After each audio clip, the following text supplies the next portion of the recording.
Welcome back to Mod Golf Live at the PGA Show 2026. I am Colin Weston. I am your host. So this is our second of three fantastic interviews. So I've made a point here of making sure that the guests that I had on, the entrepreneurs, the founders, the leaders of these great companies are very diverse. So I didn't want to be telling the same story twice. And this is a gentleman that I just met 2 days ago at the NGCOA Golf Business Conference. I had the opportunity to speak there and be part of that as I have for the last couple of years. And this is what I love about being at these live events, that you just meet people. And I had the chance to meet Adam. And Adam Kanouse, I get it right that time? Very close. Almost. Still put an R in there. Oh, I did I? Kanouse. That was better, wasn't it? That was good. There we go. Wow, third time's a charm. There we go. And what Adam is doing with their company, with Reach Golfers, I saw the demo that they had, and I loved it. And I said, I see hundreds and hundreds and hundreds, not only the golf industry but elsewhere of products, of ventures, and hey, if I don't like them, I'll walk away. And I was just drawn in, and it's not just from my background in architecture and graphic design and kind of the usability and in that interface. But after I saw what they were doing here, I had to have them on. So with that, Adam, welcome to Mod Golf Live. Yeah, thanks for having me. Absolutely. So you've got I don't think that's really an iPad, but you certainly have a device here that you can demo that you'll do in a minute. But before you do that, why don't you give us an overview here? Why don't you give us like I said, this isn't a pitch challenge, but why don't you give us the overview of what you do and why you do it? Yeah, I'm happy to. So I joined probably 18 months ago, joined this company. I've never been in the golf industry. Love to play golf, love technology on the golf course. I'm a user of technology on the golf course. And what I liked about what the company was trying to do is the company was focused on the golfer. So we're in the GPS business. So we put GPS technology on golf carts to help improve the golfer experience, give them yardages, the basic things. And then we build tools on the back end to help the operator just be more effective in what they're doing and make things easy for them. But what differentiates us from every other company that's been in this space is we're not trying to protect the golf cart. They all started protecting the golf cart, protecting the assets, almost creating a little bit of an adversarial relationship with the golfer. And we don't think that's necessary. So we want to create an amazing golfer experience that also solves the problems that an operator has. Well, you just answered the next question I was going to ask. Like, you read my mind. I was going to ask you, what is that secret sauce, that differentiator? Because there are quite a few players in the marketplace.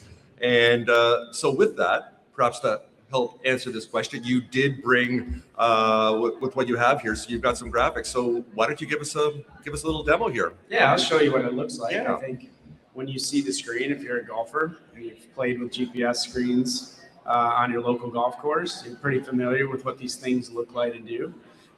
You can see right away by looking at ours that the graphics are just better than all of our competitors. I'm not being cocky saying that. It's just a fact. Just spitting facts. You as a UX designer, you can probably look at this and see that it's just visually appealing. Yes. It's all fully reactive, interactive.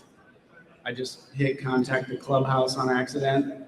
It's fully interactive, dynamic yardages. We do cool things like give the golfer drive distance. That's not just an ego thing. If I hit my ball right, I know it goes about 215, 220. I know to drive right to 215 and start looking for my ball. Right. Which I do more than I'd like to admit.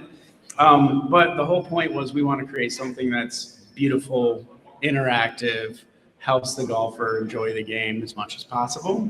And then we won't talk a ton about this, but in the bottom right-hand corner, we do have an advertising video player. With the intent there is to bring brands that golfers would care about to the course where they can see those brands in a very receptive way when they're relaxed and they're playing a game they love. Well, that you brought up an interesting thing there. A question I was going to ask you later, but I think it's a good time to ask it now. And that, as far as your revenue model, it sounds like you've got multiple streams of revenue here, kind of a multi-sided marketplace. So why don't you tell us about that, and perhaps a little bit about the back history of the company, and maybe what the first product started. I always love that journey. So I'm sure the product you have now, which is kind of very elegant and that has that frictionless experience and that ease of use, but I'm sure it wasn't that way all the time. So I'd love to hear what you could share with us on that front. And then that's kind of the story of how I became CEO of the company, or co-CEO of the company. When I originally joined, the model was a full advertising revenue model. So the idea was we're going to take these screens, give them to courses, build a large ad network, and then sell national advertising to offset the cost. The problem with that model is it's very hard to acquire enough capital to buy all that hardware. Right. No one's going to give you money to buy $20 million worth of hardware to give away for free. So part of me taking over was balancing a subscription model for the golf course, so they keep their fees relatively low compared to our competitors. And then we offset some of that cost by selling the advertising. So it's a dual revenue model. And it's going really well. We're kind of at the bottom of the market price-wise, but we bring a premium product for that price. And then we work with our advertisers to help us keep that cost low. Now, in this competitive marketplace, I'm curious of how, like, you talk about your differentiators, but how are you finding with this market and your customers? Are you having? Or let me ask the question a little bit differently. What is, let's say, your pricing model, without actually saying what the numbers are, but you have different tiers or different, or you keep it super simple? Everything we do is simple. Simple. We I love it. Easy to buy, easy to understand what we're doing. Our installation process takes about 2 hours for an entire 70-cart fleet. Everything we do is simple. We're not trying to complicate anything for the golfer or the golf operator.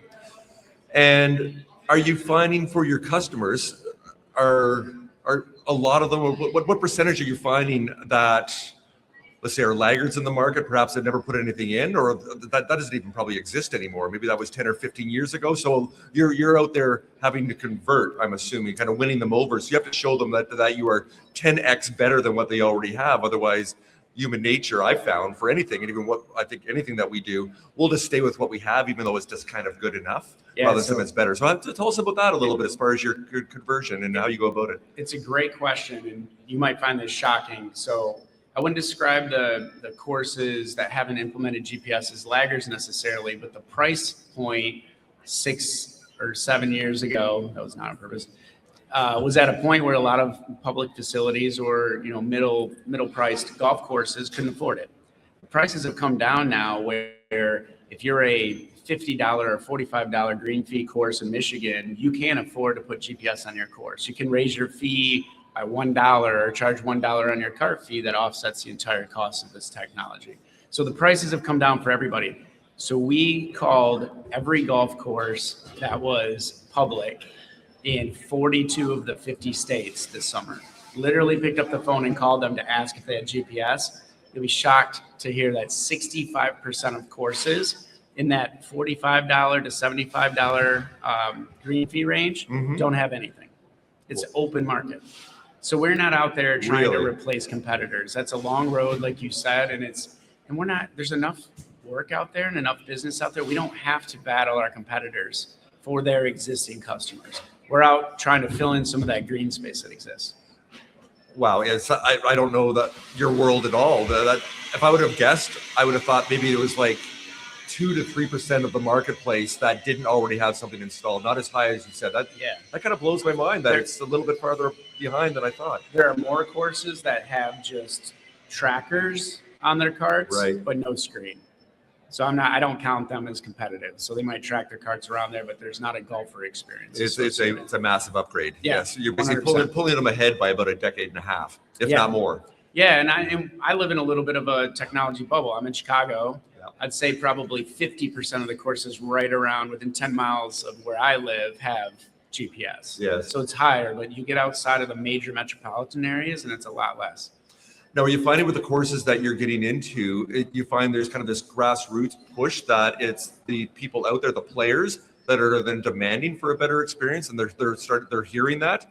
So are they, just my question rolls into, are they reaching out to you? Is there more inbound starting to come in now that you're getting awareness in the market, rather than even though you're picking up the phone and you guys are doing the hustle like you have to do? But are you also finding now that because that is a pain point, that they're falling behind on the experience that people are demanding is kind of table stakes now and they don't have it? What tends to happen is if there's a golf course that a course is competitive with that installs technology, that trickles, because fight for the same players. Of course. So then the players start asking, why don't you have GPS? And you start to see a trend where they prefer to play the other course.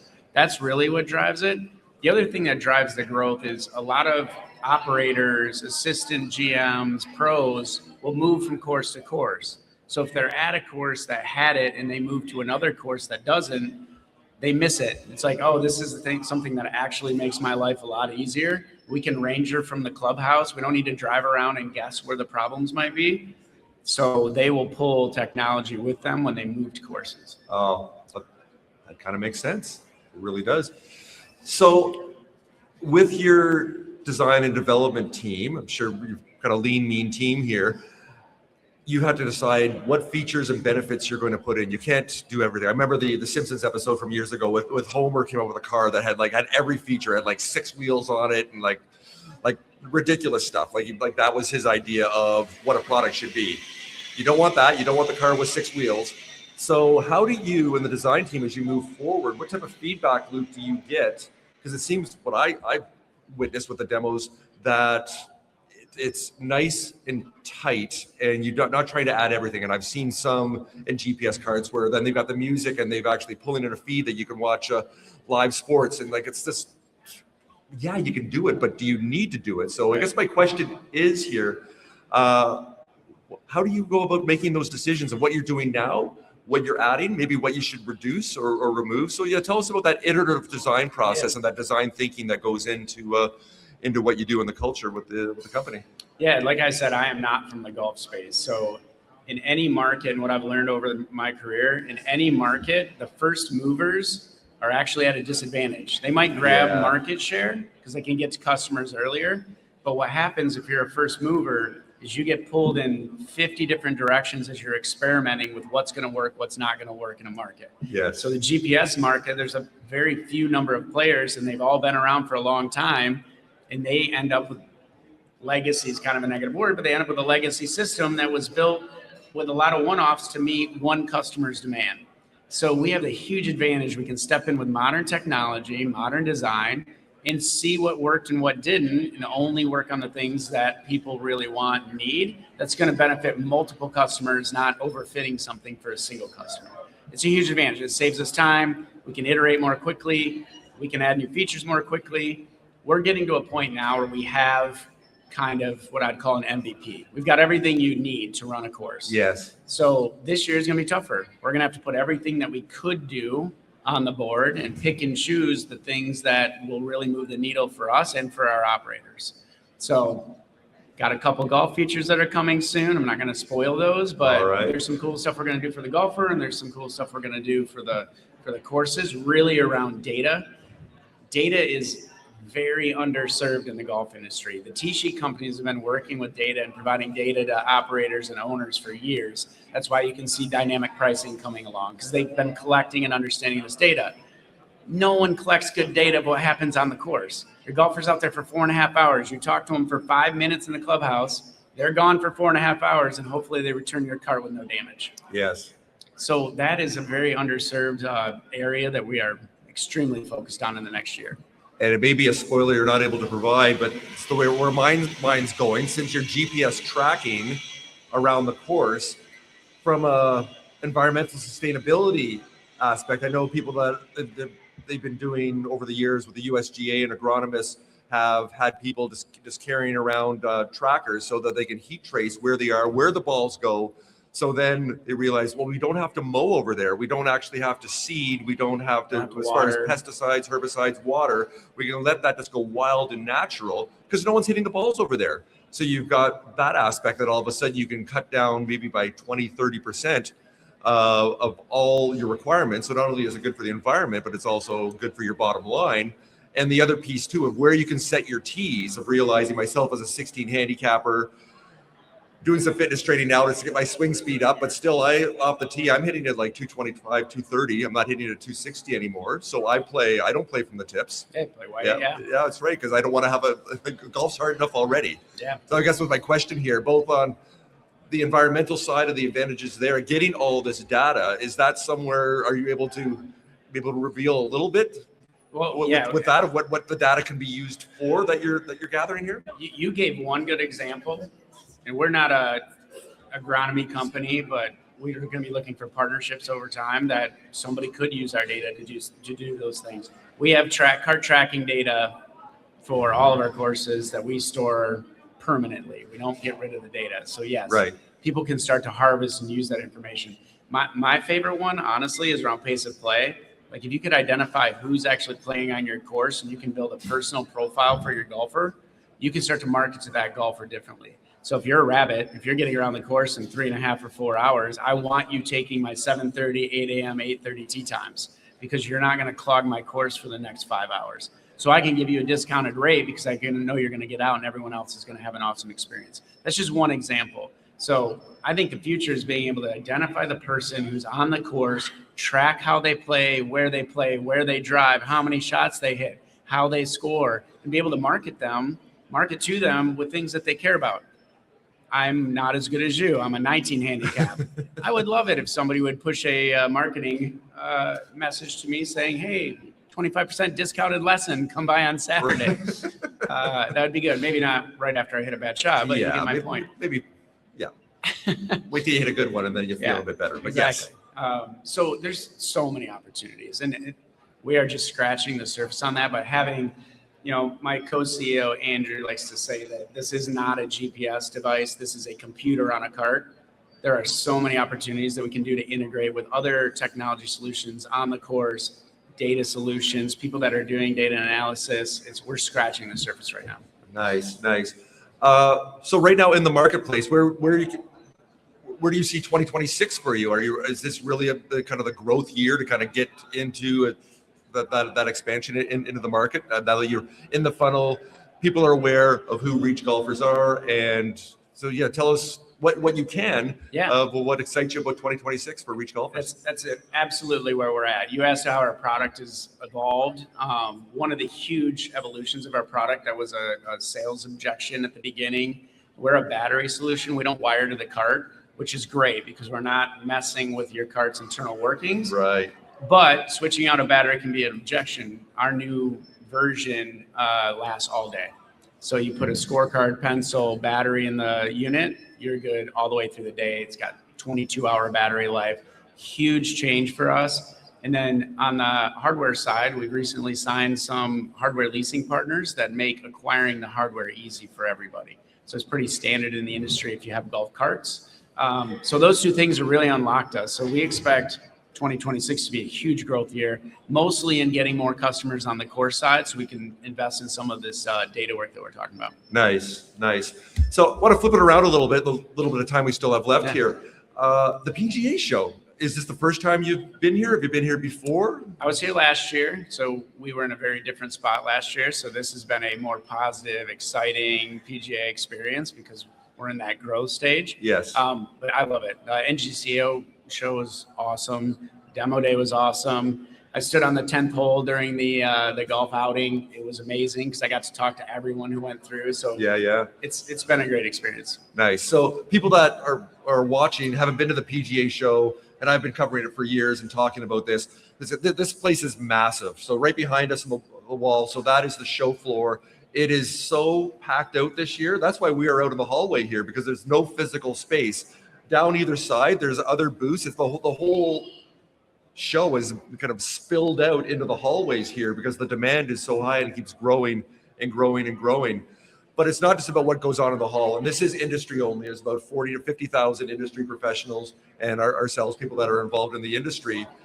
But there's much more that goes on in that. There's all these other breakout meeting rooms and business does go on. It kind of sets everybody up for the year. So do you look at this? Is this setting you up for 2026, that your year starts once you leave here? Yeah, that's what amazed me. So I've done other industry shows and prior to my career that were more training focused or kind of network focused. AWS reInvent comes to mind. I went to that one for years. This is a buying show. People are coming here because they've got a need or something that they want to solve for. They're networking with their peers to understand the solutions that they've brought to their courses. And then they're looking for vendors to help fill that need. So it's more concrete, I would say, than other shows that I've been to, and that you can actually move your business forward by being here. Now, the opportunity to have these conversations and I call them these kind of these casual collisions of humanity that we had. Otherwise, you wouldn't be sitting here right now. So can you talk about, now that you've been here, not only for the NGCOA Golf Business Conference that lasted for 3 days and was great, but now we're into day 2, but halfway through the PGA Show.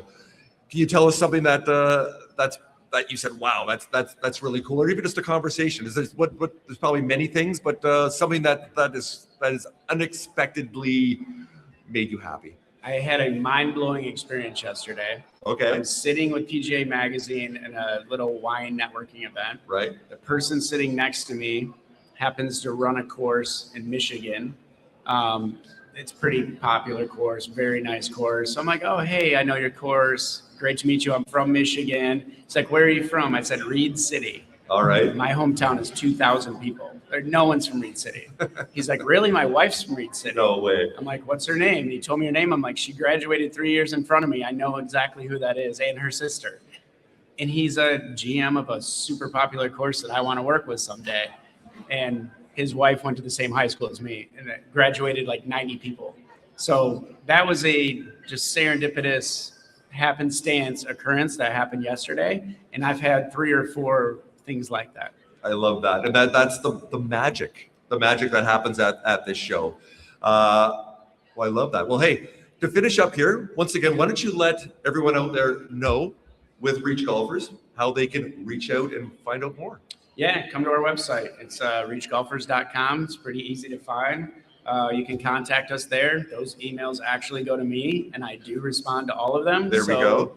Love it if you reach out and see if we can work together. There we go. And I'll make a point, as I always do. So in the description below, not only for your website, but I'll also want me to put your email address in there? Do it. I'll do it. Thought I'd ask permission first. Yep. There we go. Do that. Well, Adam, hey, thanks so much. I'm so glad we met here at the PGA Show. And once again, that's part of the beauty here. You just meet unbelievably awesome people in the golf industry that have the passion, have the excitement and the energy, and you are no exception to that rule. So thank you for joining us on Mod Golf Live today. And before we go, I want to mention, I'm kind of happy with this. 9 years into Mod Golf, and I've been thinking about doing some apparel, but for me, it's like, well, it's not like we're Barstool Sports or Rick Shields or someone like that, or ESPN. So of course, for me, it's like, well, if I do that, like, where do I sell it? I got to buy it all. It's like $5,000, a minimum run of whatever. I've got a great partner called 36 a Day with their apparel. You can see with the shirts here, got the Blade Polo. They've got the hats here too. And one we've actually got here, I love this one. We're just working this. We got a little